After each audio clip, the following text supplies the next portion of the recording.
નર્મદામાં Sardar Sarovar dam 99% ભરાઈ ચૂક્યો છે। ડેમ સિઝનમાં પહેલીવાર 138 મીટરને પાર થઈ ગયો।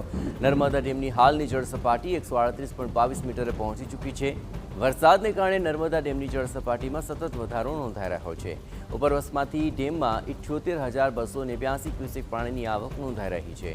ડેમમાંથી 47,177 ક્યુસેક પાણી નદીમાં છોડવામાં આવ્યું।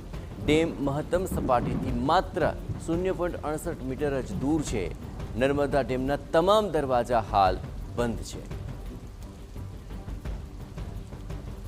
અને તમામ પરિસ્થિતિ પર વધુ વિગતે વાત કરવા જોડાઈ રહ્યા છે નર્મદાથી TV9 સંવાદદાતા વિશાલ પાઠક। વિશાલ, નર્મદાની અંદર હાલ જે ડેમની જળ સપાટી છે કેવો નજારો છે અને ખાસ કરીને સતર્કતાના ભાગરૂપે આખરે શું પરિસ્થિતિ ત્યાં આપ જોઈ રહ્યા છો? જી, જે નર્મદા ડેમની જે જળ સપાટી છે આ સિઝનમાં પ્રથમ વખત 138 મીટરને પાર કરી ચૂકી છે। એની મહત્તમ જળ સપાટીની વાત કરીએ તો 138.68 મીટર છે। એટલે આ વખતે નર્મદા ડેમ સંપૂર્ણતઃ ભરાવાને માત્ર 46 સેન્ટીમીટર બાકી રહ્યો છે। હાલની જો જળ સપાટી છે એ 138.22 મીટરે પહોંચી છે। એટલે દર વર્ષે જો નર્મદા ડેમ સપ્ટેમ્બર મહિનામાં ભરાતો હોય છે, પરંતુ આ વખતે જે દરવાજા ખોલવામાં આવ્યા હતા તેને કારણે જે નદીમાં પાણી છોડવામાં આવ્યું, જેને કારણે નર્મદા ડેમને ભરાવાને હવે થોડાક જ દિવસો બાકી રહ્યા। આભાર